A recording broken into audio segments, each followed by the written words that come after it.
হাদিসে এসেছে হযরত ইবনে আব্বাস রাদিয়াল্লাহু তাআলা আনহুমা থেকে বর্ণিত, রাসূলুল্লাহ সাল্লাল্লাহু আলাইহি ওয়াসাল্লাম বলেন, বুখারী শরীফের 959 নম্বর হাদিস, আবু দাউদ শরীফের 2438 নম্বর হাদিস, মা মিন আইয়ামিন আল আমালু সালিহু ফিহা আহাব্বু ইলাল্লাহি মিন হাযিহিল আইয়াম, ইয়ানি আইয়াম আল আশর, যে আল্লাহ তাআলার নিকট জিলহজের প্রথম 10 দিনের নেক আমলের চেয়ে অধিক প্রিয় অন্য কোন দিনের আমল নেই। ক্বালু ইয়া রাসূলুল্লাহ, সাহাবায়ে কেরাম নবীজিকে জিজ্ঞেস করলেন, ইয়া রাসূলুল্লাহ ওয়ালাল জিহাদু ফি সাবিলিল্লাহ, যে আল্লাহর রাস্তায় সংগ্রাম করা, জিহাদ করা, এই জিহাদের আমলও কি এই প্রথম দশকের আমলের মতো হতে পারে না? কারণ জিহাদ ইসলামের মধ্যে অনেক বড় একটি আমল, এর মাধ্যমে মানুষ নিষ্পাপ হয়ে যায়, শহীদদের কবরে পর্যন্ত প্রশ্ন করা হয় না। এত ফজিলতপূর্ণ আমলও কি এই জিলহজ মাসের প্রথম দশকের সমতুল্য হতে পারে না? নবীজি বললেন, ওয়ালাল জিহাদু ফি সাবিলিল্লাহ, যে না, জিহাদ ফি সাবিলিল্লাহর সওয়াব এই প্রথম দশকের সমতুল্য হতে পারে না। তবে ইল্লা রাজুলুন খারাজা বিনাফসিহি ওয়া মালিহি ফালাম ইয়ারজি মিন যালিকা বিশাই, তবে ওই ব্যক্তি যে তার জান মাল নিয়ে আল্লাহর রাস্তায় সংগ্রাম করার জন্য, আল্লাহ তাআলার কালিমাকে সমুন্নত করার জন্য, আল্লাহর জমিনে দিন প্রতিষ্ঠা করার জন্য আল্লাহর পথে বের হলো, লা ইয়ারজি মিন যালিকা বিশাই, অতঃপর জান মাল কোনো কিছু নিয়ে ঘরে ফেরেনি, তার মানে সে শহীদ হয়ে গেছে। একমাত্র এই শহীদের মর্যাদা, শহীদের আমল, এই সে প্রথম দশকের আমলের চেয়ে শ্রেষ্ঠ। সুবহানাল্লাহ। হযরত জাবের রাদিয়াল্লাহু তাআলা থেকে বর্ণিত, রাসূলুল্লাহ সাল্লাল্লাহু আলাইহি ওয়াসাল্লাম বলেছেন, মুসনাদে বাজ্জার 1128 নম্বর হাদিস, আফদালু আইয়ামিদ দুনিয়া আইয়ামুল আশারি আশারি যিলহিজ্জা, যে দুনিয়ার সর্বোত্তম দিন হলো জিলহজ মাসের 10 দিন। এই দশকে আমরা কি আমল করব? আমরা জানলাম এই জিলহজ মাসের প্রথম দশক খুব দামি দিন, কিন্তু আমরা কি আমল করব? নবীজি সাল্লাল্লাহু আলাইহি ওয়াসাল্লাম এই দিনের আমলের ফজিলত বয়ান করেছেন। এই দশকে যারা রোজা রাখবে এবং রাত্রিতে নামাজ আদায় করবে, তাদের ফজিলত বয়ান করেছেন তিরমিজি শরীফের 758 নম্বর হাদিস, আবু দাউদ শরীফের 2437 নম্বর হাদিস, عن أبي هريرة رضي الله تعالى عنه عن النبي صلى الله عليه وسلم قال ما من أيام أحب إلى الله أن يتعبد له فيها من 10 ذي الحجة, যে আল্লাহ তাআলার নিকটে যত দিন আছে এই দিনের মধ্যে সর্বশ্রেষ্ঠ প্রিয় দিন হলো আন ইউতাআব্বাদা লাহু ফিহা, যেই দিনগুলোর মধ্যে আল্লাহ তাআলার ইবাদত করা হয়, এই দিনগুলোর মধ্যে প্রিয় দিন হলো মিন আশারি যিল হিজ্জা, জিলহজের 10 দিন, ইয়াদিলু সিয়াম কুল্লি ইয়াউমিন মিনহা বিসিয়ামি সানা, যে এই 10 দিনের প্রত্যেক দিনের সওয়াব, এই প্রত্যেক দিনে যারা রোজা রাখবে, একদিন রোজা রাখার দ্বারা বিসিয়ামি সানা, 1 বছর আল্লাহ তাআলা রোজা রাখার সওয়াব দান করবেন। বলুন সুবহানাল্লাহ। ওয়া কিয়ামু লাইলাতিন মিনহা বিকিয়ামি লাইলাতিল কদর, আর এই দশকে রাত্রিতে যারা দাঁড়িয়ে নামাজ আদায় করবে, বলেন যে এক রাত্রির ইবাদত লাইলাতুল কদরের ইবাদতের সমতুল্য।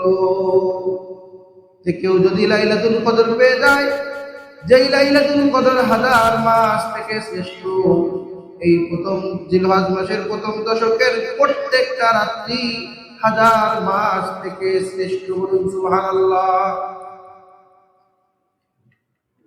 এই 10টি রাত্রে ইবাদত করার জন্য আমাদের বুজুর্গ আল্লাহ ওয়ালারা তারা কিভাবে পালন করতেন।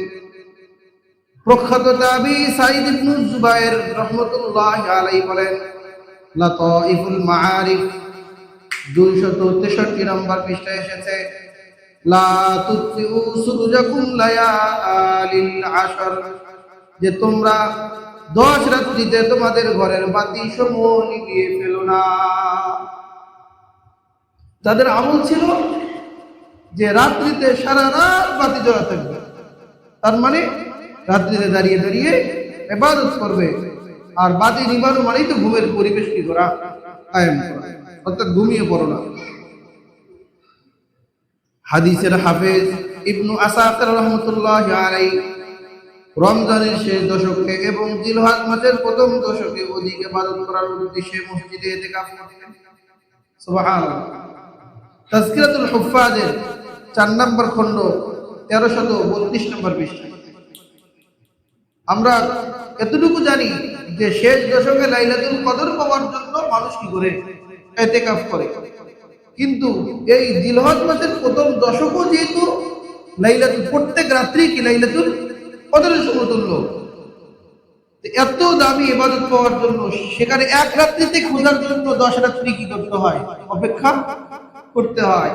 আর এখানে তো ঘোষণা হয়ে গেছে, কি বলেন, এখানে খোঁজা লাগবে না, ঘোষণা কি হয়ে গেছে।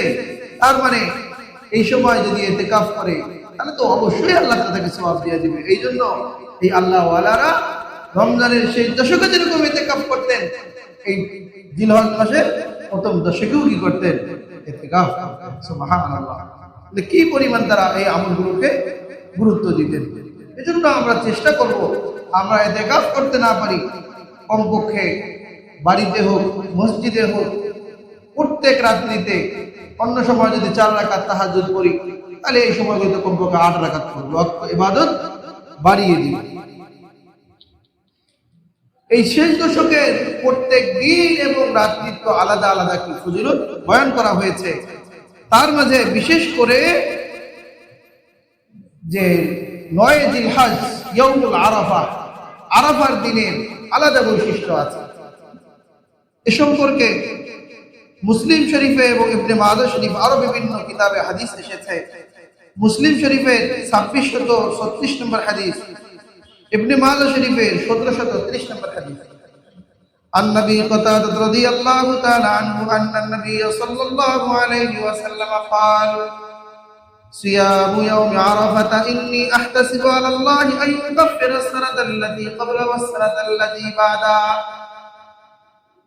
আরাফার দিনের রোজা তথা জিলহজ মাসের 9 তারিখের রোজা, নবীজি বলেন, ইন্নী আহতাসিবু আলাল্লাহ, আমি আল্লাহ তাআলার কাছে আশাবাদী, আইয়ুকাফিরাস সানাতাল্লাতী ক্বাবলা, যে এই দিনে রোজা রাখার দ্বারা আমার জীবনের পূর্বের 1 বছরের গুনাহ মাফ হয়ে যাবে, ওয়াসসানাতাল্লাতী বা'দা, এবং আগামী দিনের 1 বছরের গুনাহ আল্লাহ তাআলা মাফ করে দিবেন। বলুন সুবহানাল্লাহ। আমি এখনো 1 বছর বেঁচে থাকবো কিনা সেটা আমার কি নেই, জানা নেই, অগ্রিম 1 বছরের গুনাহ কি মাফ। তো যারা এই দিনে রোজা রাখতে পারবে, এটি একটি ইঙ্গিত বহন করে যে ওই ব্যক্তি আরো 1 বছর কি থাকবে, বেঁচে থাকবে, যেহেতু অগ্রিম গুনাহ কি হয়ে গেছে, মাফ হয়ে গেছে। আরেকটি ব্যাখ্যা হলো যে আল্লাহ তাআলা ওই ব্যক্তিকে যেহেতু গুনাহ মাফ করে দিয়েছেন, তার মানে তাকে গুনাহ মুক্ত জীবন যাপন করার জন্য তৌফিক দিবেন, যাতে করে সে গুনাহ থেকে কি থাকতে পারে, বেঁচে থাকতে পারে। তো আমরা এই কয়েকটি হাদিসের মাধ্যমে জিলহজ মাসের প্রথম দশকের তাৎপর্য ফজিলত শুনলাম। তো এখন যদি আমরা এই রমজানের শেষ দশক এবং জিলহজ মাসের প্রথম দশককে তুলনা করি যে কোনটা আসলে বেশি শ্রেষ্ঠ, এ সম্পর্কে উলামায়ে কেরাম, মুহাদ্দিসিনে কেরাম তারা ব্যাখ্যা করেছেন যে যেহেতু দুইটারই আলাদা আলাদা বিশেষ বিশেষ কি আছে, ফজিলত আছে, এজন্য কোনোটা কোনোটার থেকে কিনা কম না। তবে আমরা বিবেচনা করতে পারি এইভাবে যে রমজানের শেষ দশক রাত হিসাবে শ্রেষ্ঠ। কি হিসেবে শ্রেষ্ঠ বলেন? রাতের বিবেচনায় শ্রেষ্ঠ, যেহেতু ওই শেষ দশকই আছে, লাইলাতুল কদর রয়েছে। আর যেই লাইলাতুল কদর এর সঙ্গে তুলনা করা হয়েছে, এ হলো মুমাসাল লাহু, আর এটা হলো মিসাল। ও হলো আসল, এটা কি নকল, তাই না? ওর সঙ্গে তুলনা করা হয়েছে। তো যেহেতু সেখানে লাইলাতুল কদর আছে, আর লাইলাতুল কদর 1000 মাস থেকে শ্রেষ্ঠ, এজন্য রমজানের শেষ দশক আল্লাহ রাত হিসেবে শ্রেষ্ঠ। আর জিলহজ মাসের প্রথম দশক দিন হিসেবে শ্রেষ্ঠ। কেন? যে এখানে বিশেষ বিশেষ কিছু আমল চলে আসছে। যেমন ধরেন আরাফার দিন, আরাফার দিনে আলাদা বৈশিষ্ট্য আছে। আল্লাহ তাআলা অগণিত অসংখ্য মানুষকে আল্লাহ তাআলা মাফ করে দেন, আল্লাহ তাআলা বান্দার কাছে চলে আসেন। অনুরূপ ভাবে এই শেষ দশকে কোরবানির দিন আছে, যে কোরবানির দিনে বান্দা আল্লাহ তাআলার মহব্বতে ইহরাকুদ্দম রক্ত প্রবাহিত করে। সেদিন এই দিনে এই আমলের চেয়ে অন্য কোনো শ্রেষ্ঠ আমল থাকতে পারে না। অনুরূপ ভাবে ফাতুহুল বারি, ইমাম বুখারী রাহমাতুল্লাহ আলাইহি যে কিতাব লিখেছেন বুখারী শরীফ, তার ব্যাখ্যা করতে লিখেছেন ফাতুহুল কাদির, ফাতুহুল বারি। এই ফাতুহুল বারিতে এসেছে যে সকল মৌলিক ইবাদতে যে সন্নিবেশ ঘটে হলো এই প্রথম দশকে। অন্য অন্য যে আমলগুলো আছে রমজানের শেষ দশকে সবকিছু কি করে না, ঘটে না। শুধু নামাজ পাওয়া যায়, জিকির আজকার পাওয়া যায়, কিন্তু এই প্রথম দশকে এরকম নামাজ পাওয়া যায়, রাত্রিতে নামাজ পড়বে এবং দিনের বেলা রোজা, রমজানেও রোজা আছে। অনুরূপভাবে হজের মতো একটা বড় আমল, সেটা কোথায় পাওয়া যায়? প্রথম দশকে পাওয়া যায়, যেটা রমজান মাসে পাওয়া যায় না। ইত্যাদি ইত্যাদি কারণে যে দিনের বিবেচনায় জিলহজ মাসের প্রথম দশক কি শ্রেষ্ঠ। নবীজি সাল্লাল্লাহু আলাইহি ওয়াসাল্লাম সাধারণত তার জীবনের যে আমলগুলো ছিল তার মাঝে 4টি আমল এমন আছে তিনি সাধারণত সেগুলো ছাড়তেন না। নবী আলাইহিস সালামের স্ত্রী হাফসা বিনতে ওমর রাদিয়াল্লাহু তাআলা আনহুমা তিনি বর্ণনা করেছেন, আরবাউন লাম ইয়াকুন ইয়াদাউন নবী সাল্লাল্লাহু আলাইহি ওয়াসাল্লাম, যে 4টি আমল এমন রয়েছে যে নবীজি সাল্লাল্লাহু আলাইহি ওয়াসাল্লাম তা ছাড়তেন না। তার মাঝে সিয়ামু আশুরা, আশুরার দিনের রোজা, ওয়া সালাসাতি আইয়ামিন মিন কুল্লি শাহর, এবং প্রত্যেক মাসের 3 দিনের রোজা, মানে আইয়ামে বীজ। আর একটি হলো ওয়াল আশার, এই জিলহজ মাসের প্রথম দশকের রোজা, 9 দিন 9 রোজা। ওয়াল রাকাতাইনি ক্বাবলাল গাদা, ফজরের পূর্বে 2 রাকাত নামাজ। কয়টা আমল বলেন? 4টা। যা আশুরার রোজা, জিলহজের প্রথম দশকের রোজা, প্রত্যেক মাসের 3 রোজা, আর ফরজের আগে কয় রাকাত নামাজ? 2 রাকাত নামাজ। এই 4 আমল নবীজি ছাড়তেন না। আবু দাউদ শরীফে রাসূল করিম সাল্লাল্লাহু আলাইহি ওয়াসাল্লামের কোন একজন স্ত্রী থেকে বর্ণিত হয়েছে, قالت كان رسول الله صلى الله عليه وسلم يصوم 9 ذي الحجة ويوم عاشوراء। ওই কথাগুলো ভিন্ন শব্দে বর্ণিত হয়েছে আবু দাউদ শরীফের 2437 নম্বর হাদিস, যে নবীজি জিলহজের 9 দিনের রোজা রাখতেন, ওয়ায়াম আশুরা, আশুরার দিনের রোজা রাখতেন, ওয়া সালাসাত আইয়ামিন মিন কুল্লি শাহর, প্রত্যেক মাসের 3 দিন রোজা রাখতেন। আউয়ালুল ইসনাইনি মিনাশ শাহরি ওয়াল খামিস, এখানে ওই ফজরের পূর্বের 2 রাকাত সুন্নতের বিপরীতে এখানে যেটা আমল আসছে সেটা হলো যে সোমবারের রোজা এবং বৃহস্পতিবারের, সোমবারের রোজা এবং বৃহস্পতিবারের রোজা, এগুলো নবী আলাইহিস সালাম সাধারণত কি করতেন? পালন করতেন।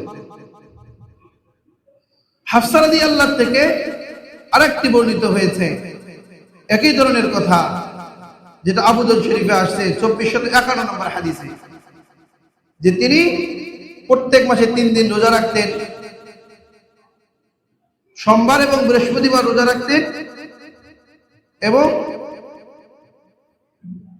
বিশেষ করে সোমবারে রোজা রাখতেন।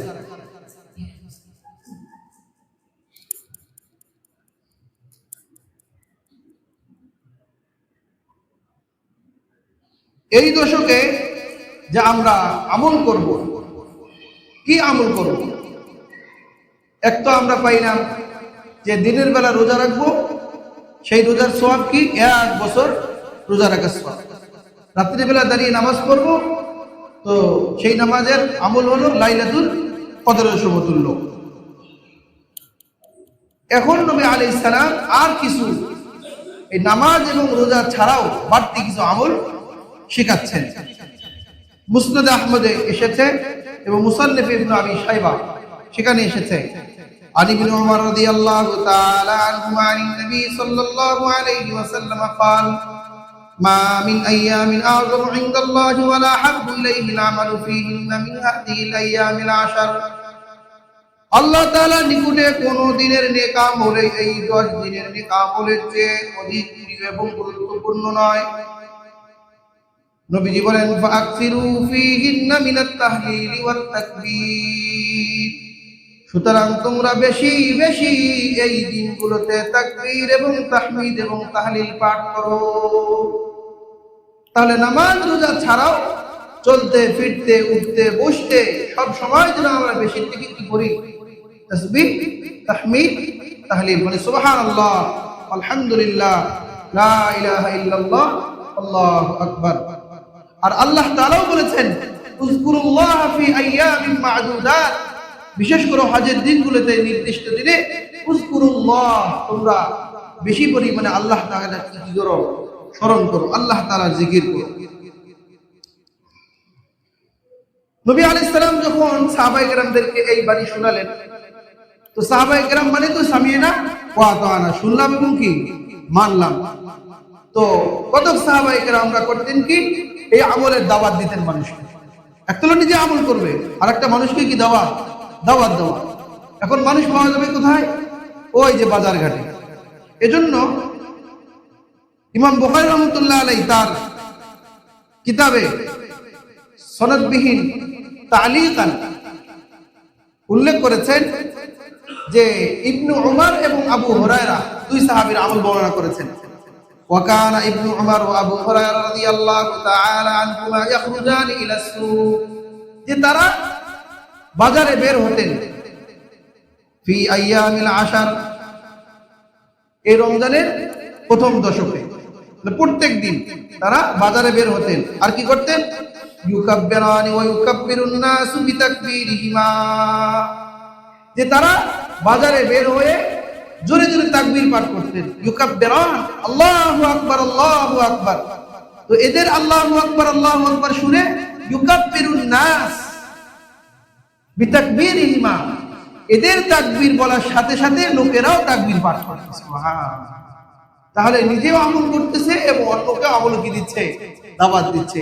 এর কারণে নিজের আমলের মিটা বেড়ে যায়। মাদাল্লা আলা খাইরিন ফালাহু মিসলু আজরি ফাইলিহি, নবীজি বলেছেন যে ব্যক্তি নিজে কোনো ভালো কাজ করে আর ওই ভালো কাজের আহ্বান করে, মানুষকে ডাকে, সে যেন ওই ভালো কাজ করার মতো সওয়াব পায়।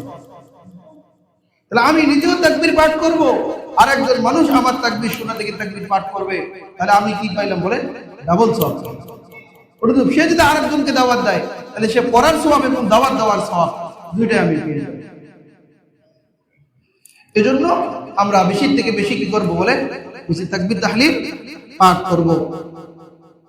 আরেকটা আমল হলো বেশি বেশি দোয়া করা, বিশেষ করে ইয়াউম আরাফা, আরাফার দিনে। তিরমিজি শরীফে 3585 নম্বর হাদিস, عن عمرو بن شعيب عن أبيه عن جده أن النبي صلى الله عليه وسلم خير الدعاء دعاء يوم عرفة, নবীজি বলেন যে মানুষ যত দোয়া করে তার মধ্যে শ্রেষ্ঠতম দোয়া হলো আরাফার দিনের দোয়া। মুসলিম শরীফে এসেছে আয়েশা রাদিয়াল্লাহু থেকে বর্ণিত, মা মিন ইয়াউমিন আকসারা মিন আইয়ামিন ইউতিকাল্লাহু ফীহি আবদান মিনান নারি মিন ইয়াউমি আরাফা, যে আল্লাহ তাআলা আরাফার দিনে অনেক অগণিত মানুষকে জাহান্নাম থেকে মুক্তি দিয়ে দেন। ওয়া ইন্নাহু লায়াদনু, সে বান্দার কাছে হয়ে যান, সুম্মা ইউবাহি বিহিল মালায়েকা, গত জুমায় বলেছি যে তারা, যে আল্লাহ তাআলা ফেরেশতাদেরকে সামনে নিয়ে এই মানুষগুলো নিয়ে গর্ব করে, যারা দোয়া করে আর বলে মা আরাদাহা উলা, এই যে বান্দারা দোয়া করতেছে তারা কি চায়? আর বান্দা কি চায়? ক্ষমা চায়, আল্লাহ তাআলার জান্নাত চায়। তো বলে তারা যা চায় আল্লাহ তাআলা তা দিয়ে দেন। নবীজি সাল্লাল্লাহু আলাইহি সাল্লাম নিজে দোয়া করতেন। এ সম্পর্কে আসছে তিরমিজি শরীফের 3585 নম্বর হাদিস, আন্না নবী সাল্লাল্লাহু আলাইহি ওয়াসাল্লাম قال خير الدعاء دعاء يوم عرفه وخير ما قلت انا والنبيون من قبلي।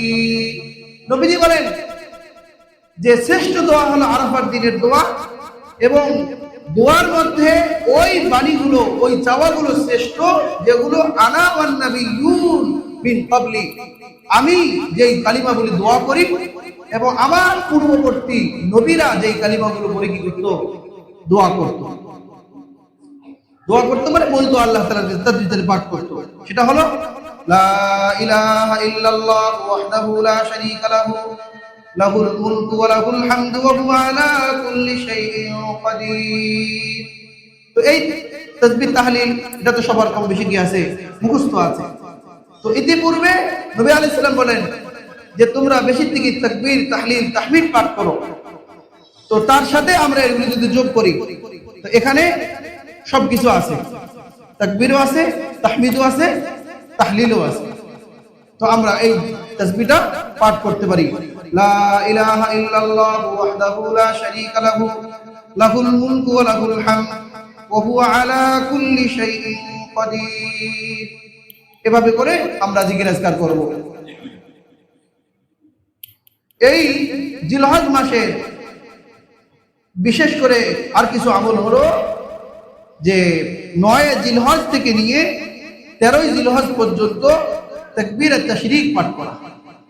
ওই যে বেশি বেশি তাকবীর তাহলিল করা, এটা তার মধ্যে একটা অন্তর্ভুক্ত, যে ফরজ নামাজের পরে দোয়া কবুলের সময়, জিকির আজকারের সময়। তো ওই সময় পুরুষরা উচ্চ স্বরে একবার পড়া ওয়াজিব, আর মহিলারা নিম্ন স্বরে বলবে আল্লাহু আকবার, আল্লাহু আকবার, লা ইলাহা ইল্লাল্লাহু আল্লাহু আকবার, আল্লাহু আকবার ওয়া লিল্লাহিল হামদ। এটা 13 তারিখ, 9 তারিখের ফজর থেকে নিয়ে 13 তারিখের আসর পর্যন্ত এই আমলটা আমরা করব।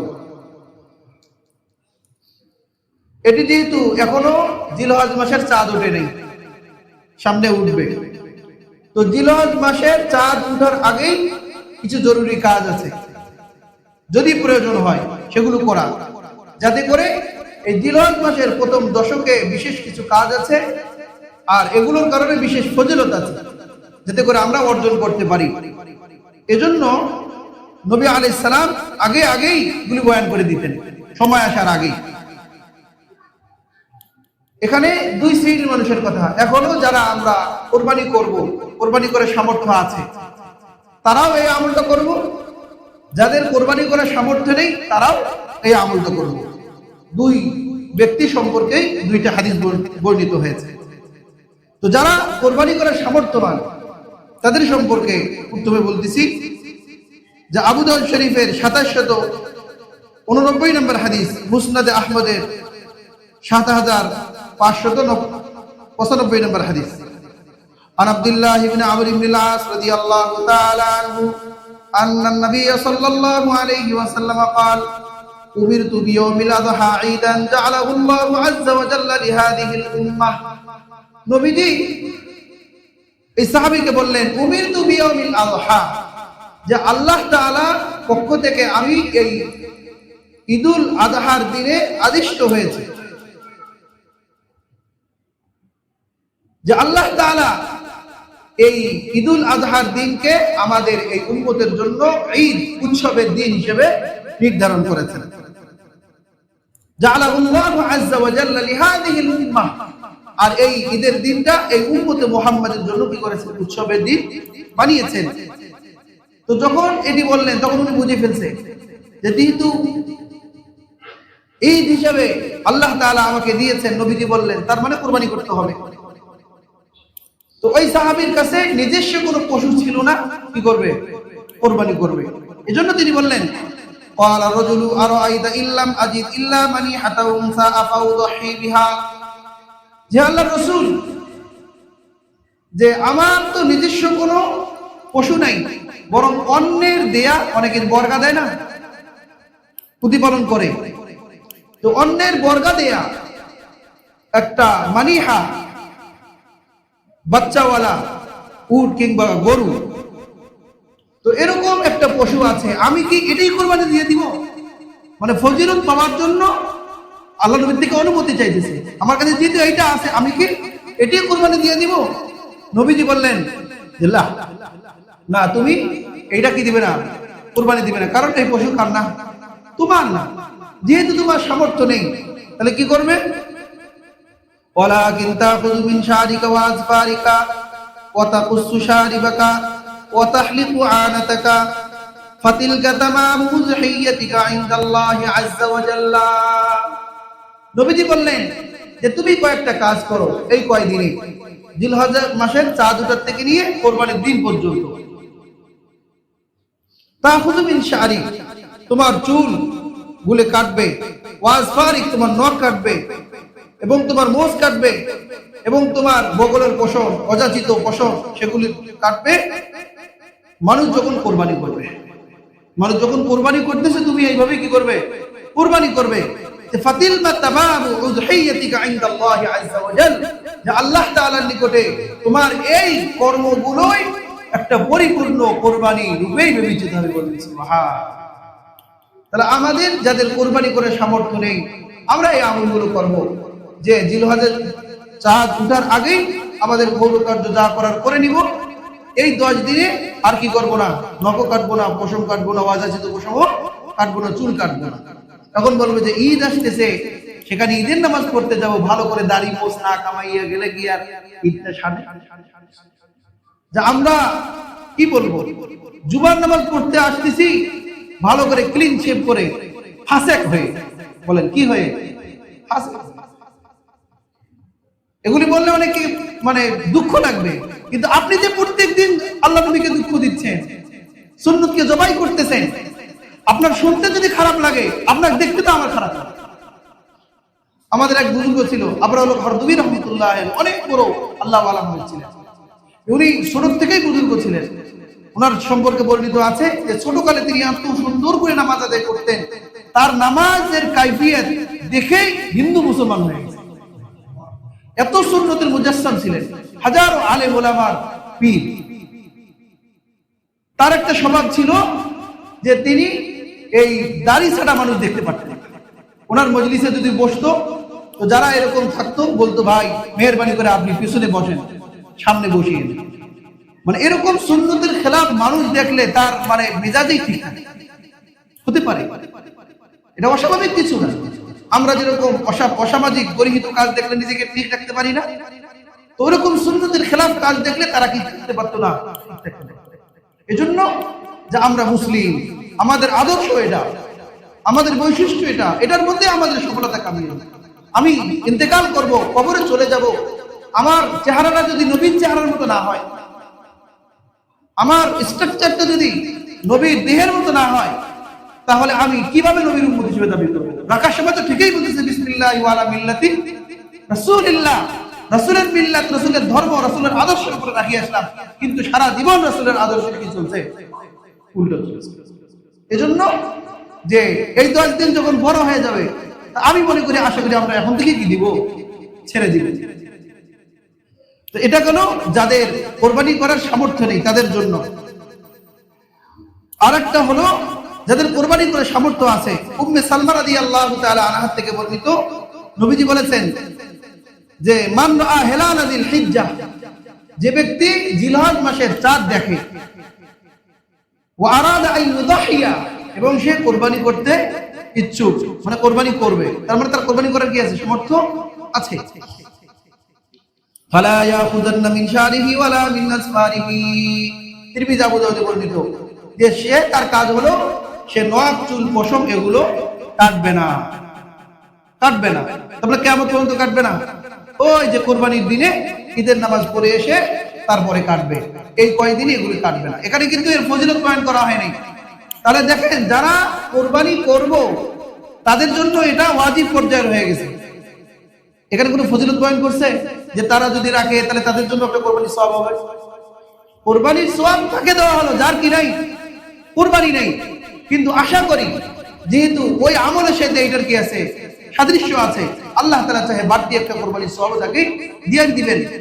আর সবচেয়ে বড় বৈশিষ্ট্যের বিষয় হলো যে আমাদের এই 10 দিনে এই নখ চুল পশম কাটা এগুলোর থেকে বিরত থাকার মাধ্যমে হাজীদের আমলের সাথে সাদৃশ্য।